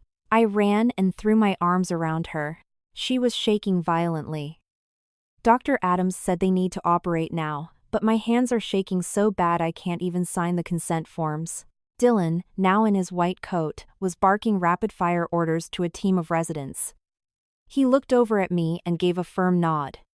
His gaze was an anchor in a hurricane. In that moment, I understood why his patients said Dr. Adams made them feel like they were going to live. The red light above the OR illuminated. Mom and I sat in the desolate waiting room. My phone buzzed. A text from Brandon, "Don't forget. 10 a.m. County clerk. Unless you want your dad to suffer more." I stared at the text and suddenly let out a dry, hollow laugh. Mom looked at me in terror. I shook my head, flipped my phone to silent, and dropped it into my coat pocket. "Ash. What is it?" Mom asked delicately. I didn't want to break her heart, but seeing the deep lines of exhaustion carved into her face, I felt a physical pain in my chest. Over the last 2 weeks, nursing my dad and worrying about my marriage, she had wasted away. "Mom. I'm getting a divorce," I whispered. She fell silent for a long moment, then gripped both my hands with a crushing force. "It's about damn time." Just 4 words, but they shattered me. I cried into her shoulder. "Mom knows everything, honey. Mom knows." Just before dawn, the OR lights finally shut off. Dylan walked through the double doors, pulling down his surgical mask to reveal an exhausted but triumphant smile. "Surgery was a success. Your dad is a fighter." My knees buckled. I would have hit the floor if Dylan hadn't caught me by the waist. The faint smell of iodine radiating from him was inexplicably comforting. "Thank you," I croaked. I couldn't form another sentence. Dylan gently rubbed my shoulder. "Go get some sleep. I'll take the watch here." He hesitated, looking deeply into my red, swollen eyes. "Do you need help with the other situation?" He had either guessed the truth or deduced it from my 3 a.m. breakdown. I shook my head and forced a brave smile. "I'm going to handle it." After tucking Mom into a cot in the recovery suite, I took the elevator alone up to the hospital roof. Dawn was breaking over the Manhattan skyline. The city was waking up. I dialed Olivia and gave her a rapid-fire brief of Brandon's blackmail and the 10 a.m. meeting. "That piece of shit," Olivia actually swore. "Listen to me. I'm calling my contact at the Department of Finance. I'll have them stall the paperwork. Your dad just got out of surgery. He can't handle a scandal right now." I took a deep breath of the freezing air. "Olivia, I want to end this today. I'm pulling the trigger. We don't have enough leverage yet to ensure Mac's sentencing. He threatened my father's life. That is my absolute limit." I hung up, then immediately called my corporate HR director to request emergency medical leave. As I turned to leave the roof, I heard footsteps crunching on the gravel behind me. Dylan walked up holding 2 coffees. 2 sugars. Figured you needed the fuel. The heat from the paper cup seeped into my freezing fingertips. We stood side by side, silently watching the sun rise over the East River. "Back in college, you used to say the sunrise was like the world hitting the reset button," Dylan said softly. I was stunned. He remembered a throwaway comment from a decade ago. After pulling all-nighters in the biolab, we used to sit on the quad and wait for the sun. He turned to face me. The golden hour light cast his features in bronze. And now I'm drinking coffee like it's a shot of whiskey before going into battle, I smiled. The crinkles by his eyes made him look incredibly kind. Need air support? He asked. You've already saved my life twice today. I hesitated. Dylan, why are you doing all this for me? He looked back out at the horizon, his jaw setting. 10 years ago, I let you walk away. I've regretted it every single day of my life. His words felt like hot coals dropped into my chest. But now was not the time for a rom-com reunion. I have to go. I set the empty cup on the ledge. Thank you. For everything. He nodded, not trying to stop me. Go give him hell. I'll guard your dad. At 9:50 a.m., I stood on the marble steps of the county clerk's office. Brandon was already waiting. Beside him stood a sleazy-looking man in a cheap suit, likely his cut-rate attorney. Suddenly, Irene appeared from around the corner, wearing her corporate badge around her neck like a dog tag. Ashley! You made it. Brandon stepped forward with a sickening winner's smirk, reaching to hug me. I dodged him, my face a mask of defeat. Don't touch me. Where are the papers? The sleazy lawyer handed me a manila folder. Just as I expected, a quitclaim deed transferring the title, and a divorce settlement stating I voluntarily forfeited all marital assets due to irreconcilable differences caused by the wife's infertility. Infertility. I almost laughed out loud. His vasectomy receipt was sitting in my encrypted cloud drive. Sign it. Once you sign, I promise I'll delete the files and never bother your dad again. Brandon pushed a pen into my hand. I played the broken victim. Is this really the last time? Of course. His eyes gleamed with unchecked greed. Irene stepped into my personal space. Come on, sis-in-law. Let's make this easy. Sign it, and I'll make sure your work problems disappear too. She tapped her corporate badge, a blatant threat regarding the embezzlement frame-up. It was a perfectly coordinated pincer attack. My father's life on one flank, my career on the other. I bit my lip, making my hand tremble violently. Can I have one more minute to read it? No. Sign it right now. Or else. Brandon lost his patience and aggressively waved his phone in my face. I slumped my shoulders, staring at the concrete. Fine. I'll sign. I took the pen, letting my hand shake erratically. But you have to swear you'll leave my family alone. I swear, just do it. He shoved the clipboard at my chest. I slowly pressed the pen to the paper, drawing the first letter of my name. Then, I abruptly stopped and looked up. Oh, by the way, Irene. Do you know Victor from my office? Irene flinched. What? Why are you asking about him? I saw you two having drinks at a hotel bar yesterday. You looked very intimate. While she was distracted, I accidentally knocked over a massive bottle of blue notary ink on the desk.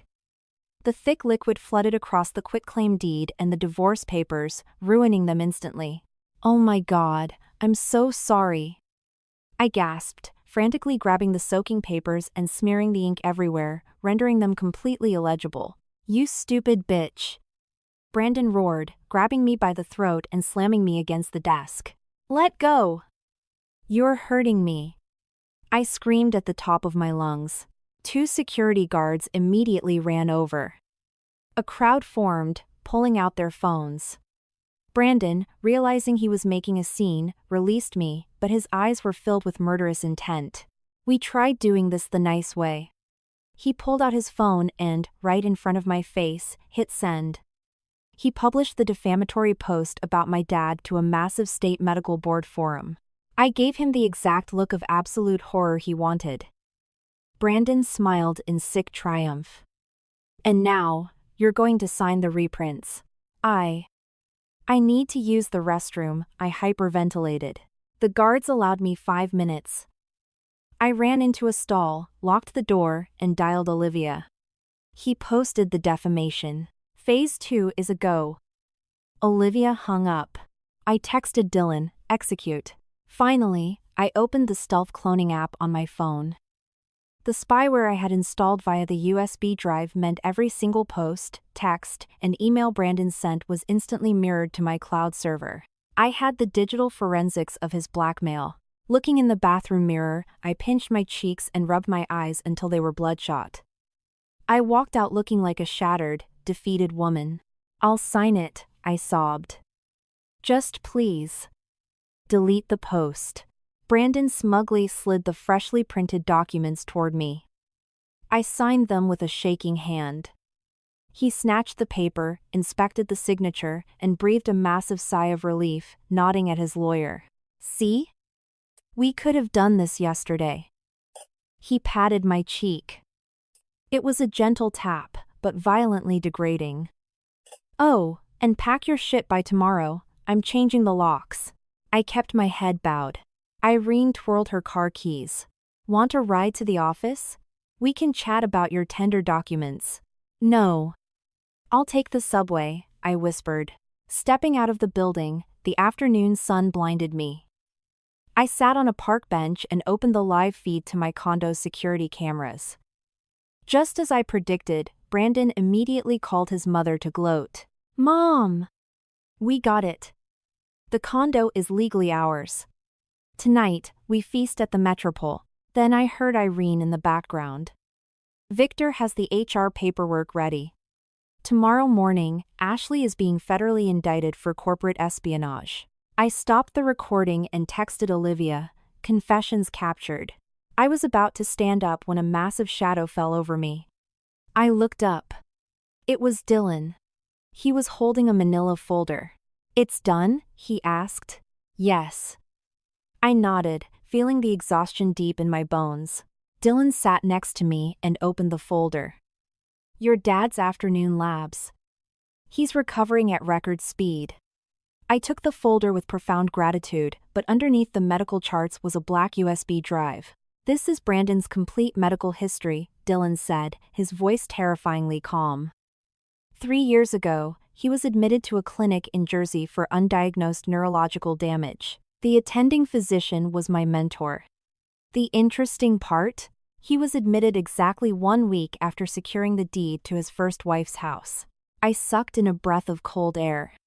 So there's no direct proof, but it matches the pathology of chronic heavy metal poisoning. "Be careful, Ashley," Dylan warned. I gripped the USB drive tightly.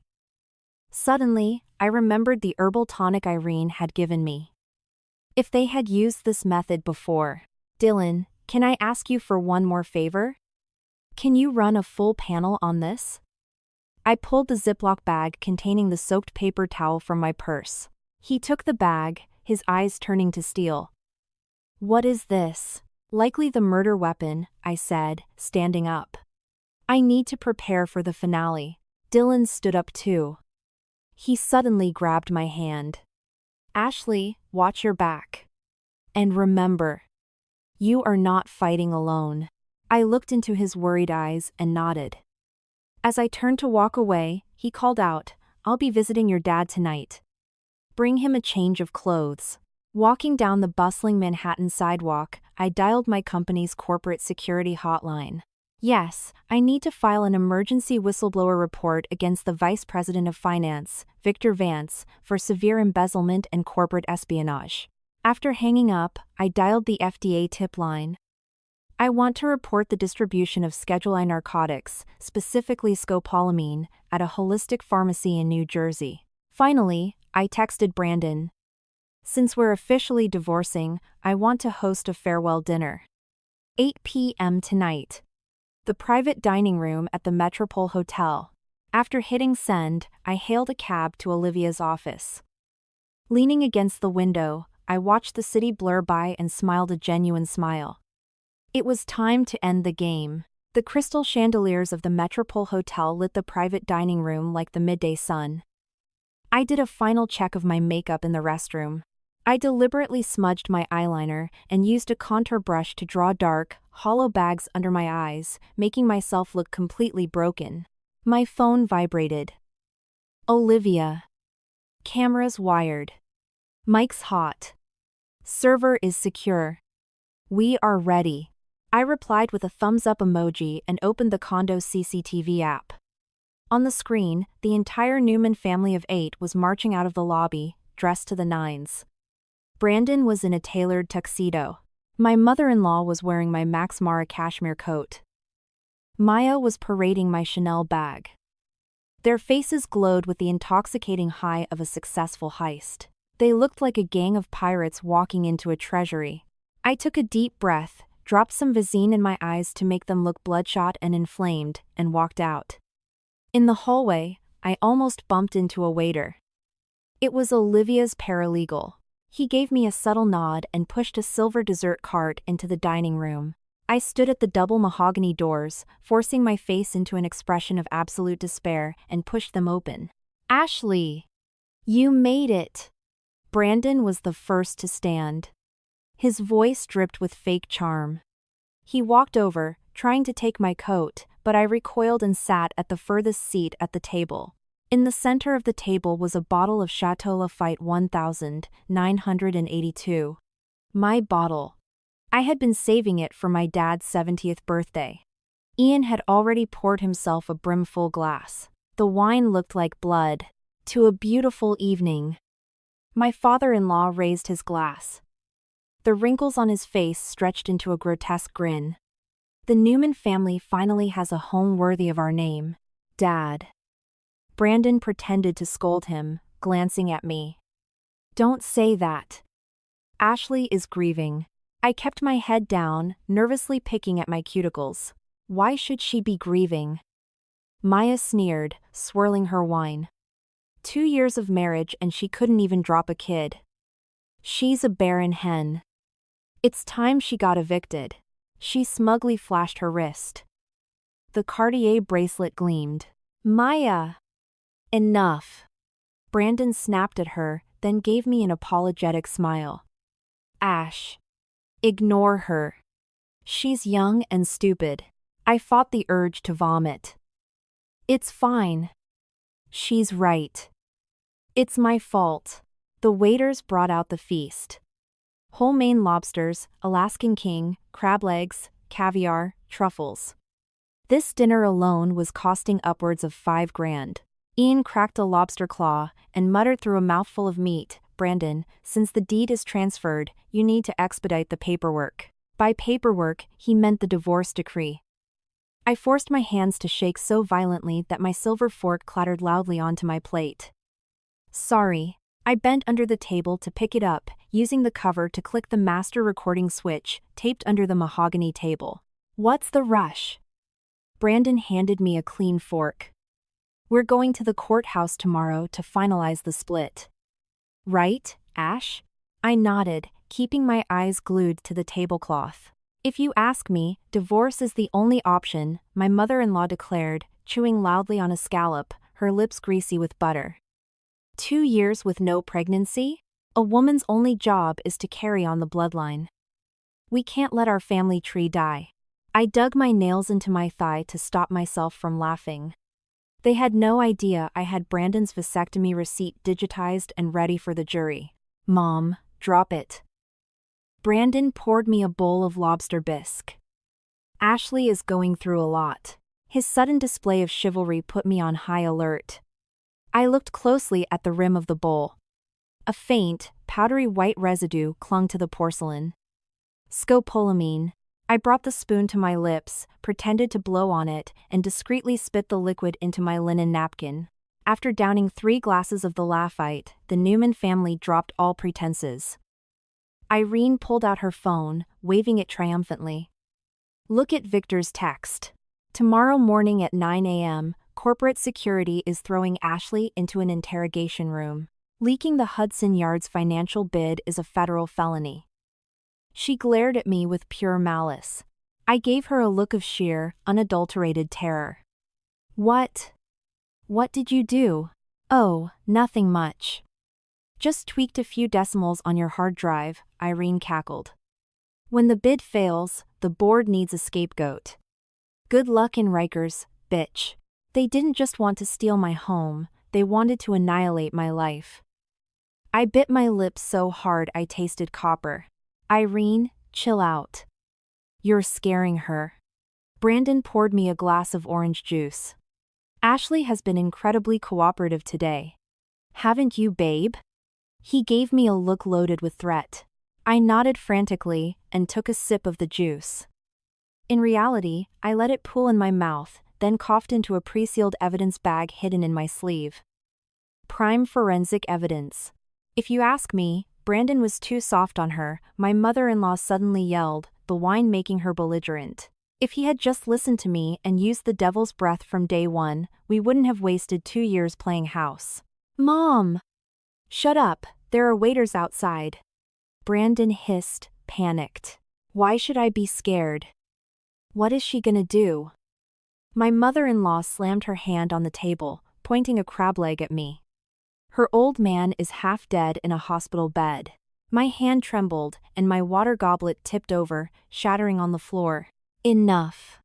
Brandon slammed his fists on the table and stood up. He walked over to me, his voice dropping to a terrifyingly soft register. Ash, ignore the noise. Let's just separate peacefully. Do that, and I swear your dad lives to see retirement. The blatant death threat made my stomach churn, but the show was reaching its climax. I looked up at him with red, tear-filled eyes and nodded.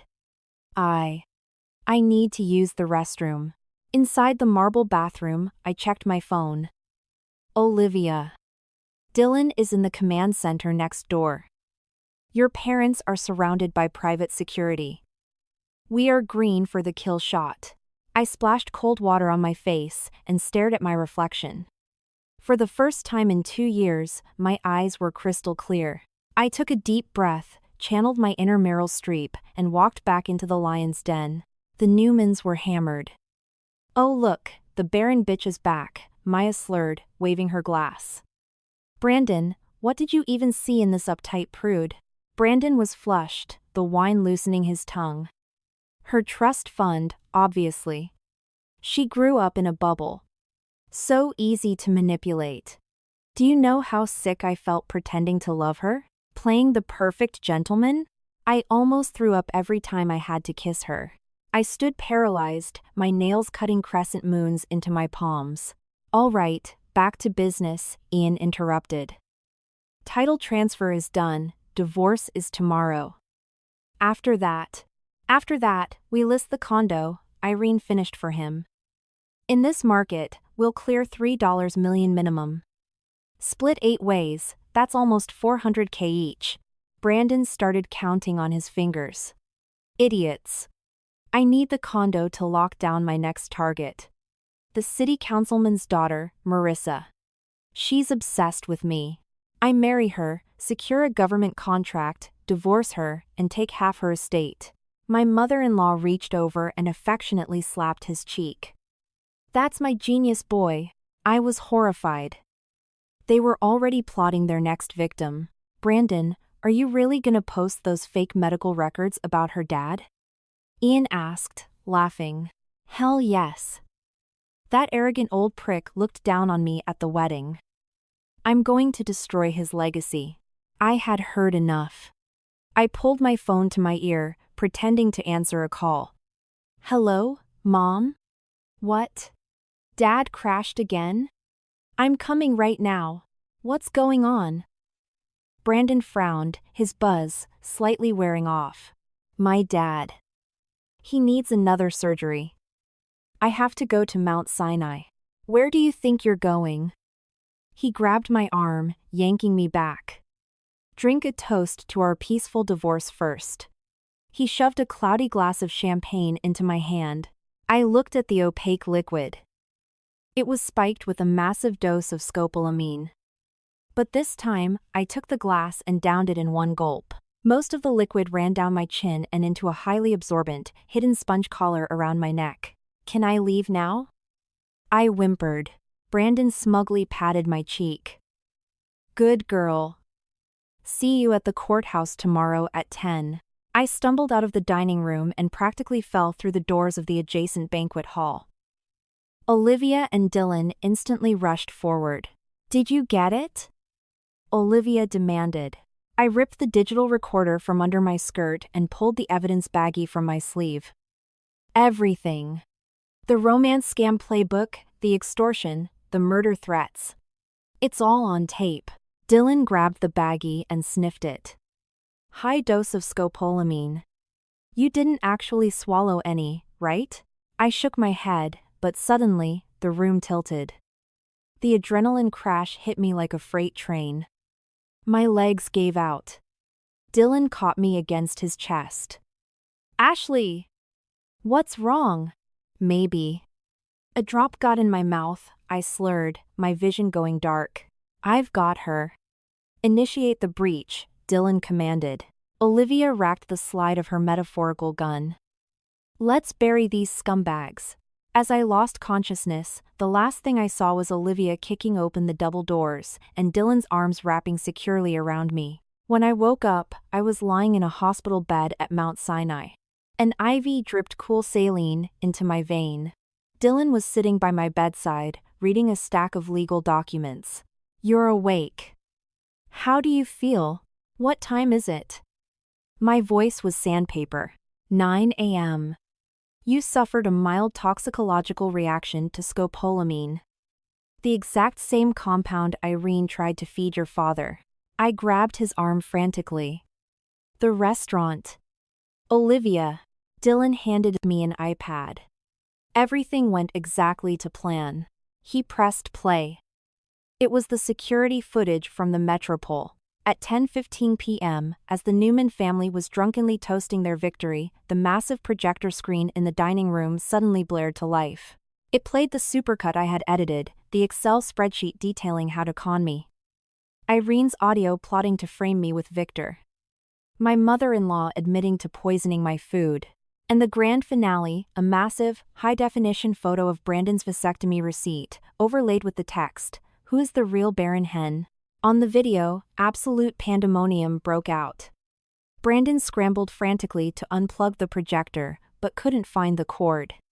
My mother-in-law shrieked for security. Maya picked up a dining chair and tried to smash the screen. Right at that moment, the doors blew open. Olivia marched in, flanked by 4 NYPD detectives and 2 investigative journalists with rolling cameras. The video ended there. Olivia submitted the entire evidentiary cache to the DA this morning, Dylan said. Fraud, extortion, attempted manslaughter, corporate espionage. The FBI is looking into the shell. LLCs. I let out a shuddering breath. The 2-year nightmare was finally over. Ash, your mom called. Your dad got an anonymous email this morning with the defamatory post, Dylan said gently. I know. Don't worry, it's fake. The IP address traces back to Brandon's phone. It's just another felony charge to add to his rap sheet. Yeah, but reporters are downstairs in the lobby right now. What? I tried to jump out of bed. Ripping the IV tape. Brandon leaked it to the press? Relax. Look at this. Dylan pulled up the New York Times app. Breaking. City Hall official exposed in multi-million-dollar marriage, fraud ring. Allegations of poisoning, blackmail, and wire fraud. The article featured a crystal-clear screenshot of Brandon's drunken confession and the vasectomy receipt. It was Olivia's masterpiece. She had preemptively controlled the narrative. I was about to speak when the hospital door violently flew open. Brandon stormed in, his eyes completely bloodshot, looking like a cornered rat. Ashley, you fucking psycho. You ruined my life. Dylan instantly stepped between us. Get the hell out of my hospital. Move. Brandon tried to shove Dylan, but it was like pushing a brick wall. Realizing he couldn't get to me, he pointed a shaking finger at my face. You think you won with some cheap parlor tricks? The deed is already registered. And the post about your corrupt father is already viral. Is it? I calmly picked up my phone and pulled up the Department of Finance Public Records portal. Status, title transfer. Frozen pending federal fraud investigation. Brandon's face drained of all color. Impossible. You signed it in front of the notary. Friction erasable ink, I smiled a razor-sharp smile. And as for the defamatory post you uploaded. Olivia subpoenaed the server logs. It was deleted before it got a single view. I possess the only backup. It's Exhibit A in your extortion trial. Brandon stood paralyzed, as if struck by lightning. He let out a feral roar and lunged at me. Dylan effortlessly twisted Brandon's arm behind his back and slammed his face into the drywall. Add assault on a hospitalized patient to the charges, I said coldly. Oh, by the way, your mother is currently in the ER downstairs, being treated for a hypertensive crisis.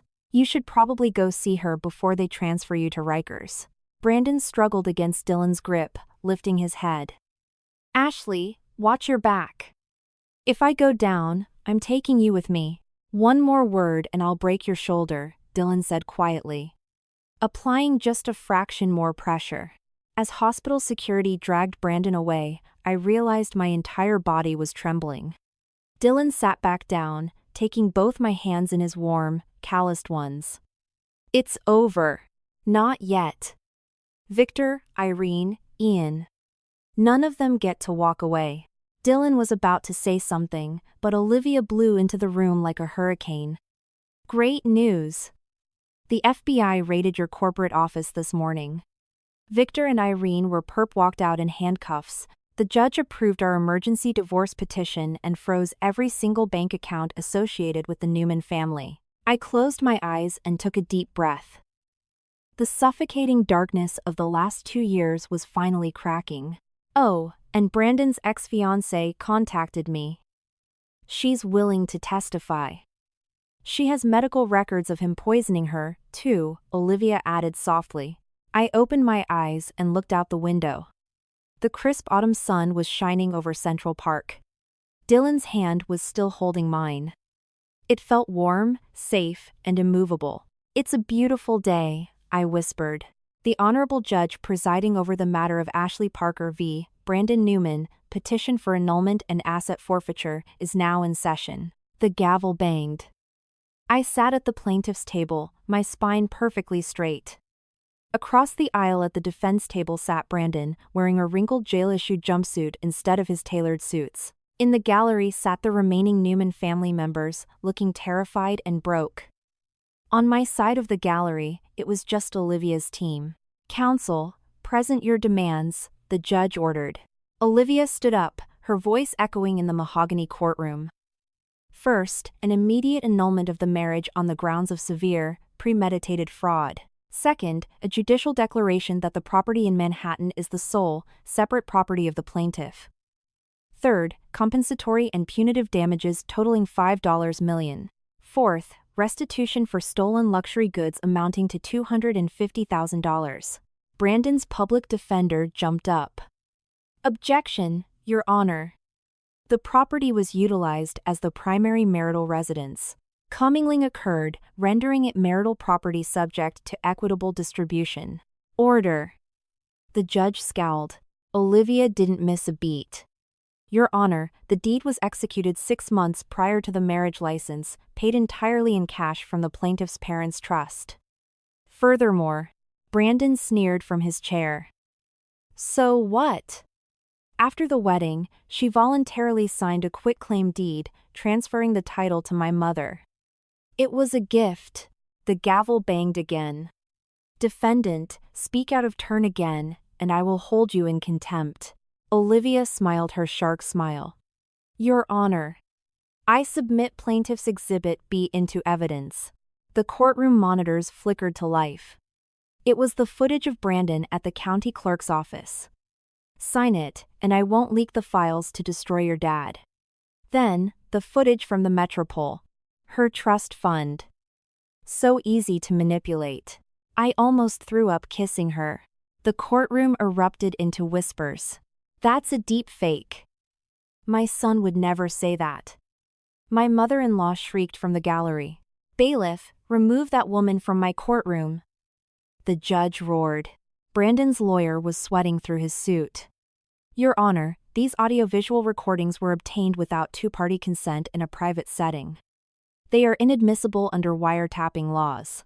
New York is a one-party consent state. Your Honor, Olivia countered effortlessly. Furthermore, under the crime fraud exception, recordings capturing active extortion are admissible. And to top it off, Olivia stared daggers into Brandon. The defendant installed 5 hidden cameras in the plaintiff's primary bathroom to record her without consent. I have the hardware here. Would defense counsel like to discuss illegal wiretapping? Brandon's face turned the color of ash.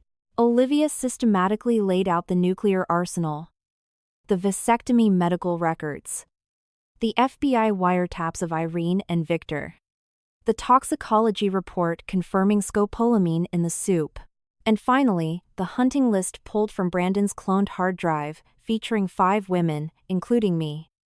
Next to my name, only child. Luxury real estate. $5M trust fund. Personality. Naive, easily controlled. Lies. It's all lies. Brandon lost his mind, straining against his handcuffs. We divorced because she's a barren bitch who couldn't give me a child.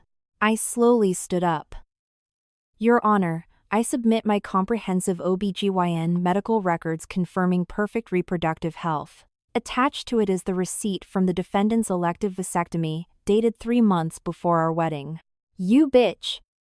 I should have poisoned you when I had the chance. Brandon completely snapped, lunging over the defense table toward me. 2 court bailiffs had to tackle him to the floor. Your Honor, my client was subjected to extreme emotional abuse. The marriage breakdown was mutual. The public defender threw a desperate Hail Mary. Mutual? Olivia laughed. I submit Exhibit F. Audio recording of the defendant's mother. The speakers blasted my mother-in-law's voice. Make her sign the deed. Use the devil's breath if you have to, then throw her on the street. We need to drain her family dry. Before the audio even finished, my mother-in-law, frothing at the mouth, fainted in the gallery. Taking advantage of the chaos, Brandon broke free from the bailiffs and charged at me, raising his cuffed hands to strike. A massive figure stepped in front of me. It was Dylan. He caught Brandon's hands midair, twisted his momentum, and slammed him face first into the jury box. Assault in a federal courtroom. Add another felony to the list, Dylan said coldly. The verdict was swift and merciless. The marriage was annulled. The Manhattan condo remained 100% mine. Brandon was ordered to pay millions in restitution and was remanded to federal custody pending his criminal trial for extortion and attempted manslaughter.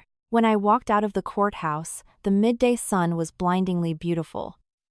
The remaining Newman family members tried to swarm me, screaming curses, but NYPD officers pushed them back into the gutter. Ashley, you think this is over? I'll kill you. Brandon screamed as he was loaded into the back of a police transport van. Dylan shielded me with his body, escorting me to his SUV. As soon as I got in, my phone rang. It was the CEO of my company. Victor and Irene had confessed to the embezzlement, completely clearing my name. I was promoted to director of finance the following week. But a dying animal still thrashes. From Rikers Island, Brandon hired thugs to vandalize my dad's clinic and sent me photos of myself with a knife driven through the face. That night, Dylan showed up at my condo and dropped a set of keys on the counter. My place has 24/7 armed security. If you ever feel unsafe, my door is open. Always. Looking into his earnest, desperate eyes, I saw the 20-year-old boy who had to walk away from me 10 years ago because of my father's pride. Dylan. I lost you a decade ago. I refuse to make the same mistake twice. On the day of Brandon's final criminal sentencing, a torrential downpour washed over New York City. He was handed 25 years without the possibility of parole. It was the definitive end to my 2-year nightmare. I watched from the window of my condo as the last of the Newman family, now bankrupt and homeless, loaded trash bags of their belongings into a rusted U-Haul and drove out of the city forever. Olivia came over with expensive champagne, and we popped the cork in my pristine, empty living room. Dad had been discharged and, with Dylan's medical oversight, was making a full recovery. Mom had enrolled in a ballroom dancing class at the local community center to distress. 3 months later, my newly renovated condo was bathed in sunlight and filled with lush green plants. That evening, Dylan came over holding a massive Dutch oven of homemade pot roast. We sat on the kitchen floor, surrounded by half-unpacked boxes, eating straight from the pot. Outside the floor-to-ceiling windows, the city was freezing, but inside, I had never felt warmer. "If you're free tomorrow, I want to take you somewhere," he said, his profile illuminated by the soft under-cabinet lighting. "Yeah. I'd love to," I heard myself answer. The next day, he drove us out to a secluded cabin in the Catskills overlooking a frozen lake. "Your favorite beer from undergrad," he said, handing me an IPA. "You really remember everything, don't you?" I smiled. "I remember every single detail about you." He looked out at the ice. 10 years ago, I promised your dad I would never hold you back. But if I had a time machine, I would have come back for you the second I got my MD. I should have fought harder. There are no what-ifs." I cut him off softly. If I hadn't gone through hell, I would still be a naive, spoiled girl who couldn't spot a wolf in sheep's clothing. He fell silent, then turned to face me entirely. "Then, can you give me a second chance now? Not as your doctor. Not as an old friend from college. But as a man who wants to spend the rest of his life protecting you." I stepped forward, wrapped my arms around his neck, and kissed him deeply. The answer is yes. On the drive back to Manhattan, a freak thunderstorm hit the city. We got completely soaked, sprinting from the parking garage. As we piled into the elevator, laughing and dripping wet, the doors opened on my floor. Standing there were my parents, holding bags of groceries. "Oh. Are we interrupting?" Dad cleared his throat, trying to hide a smirk. The tips of Dylan's ears turned bright red, and I burst out laughing. And now, I stand on the balcony of the home we rebuilt together. Dylan wraps his arms around me from behind, resting his chin on my shoulder. The sunset stretches our shadows across the floorboards, merging them into one. I lean back against his chest, thinking of the pain, the rage, and the brutal war of the last 2 years. I finally understand that true happiness isn't about people-pleasing or playing the perfect wife. It's about standing beside someone who, when the sky falls, shields you with his own body. I had to walk through a hurricane to learn that lesson. But I am the luckiest woman in the world to have survived it. The sun is shining, and the future is ours.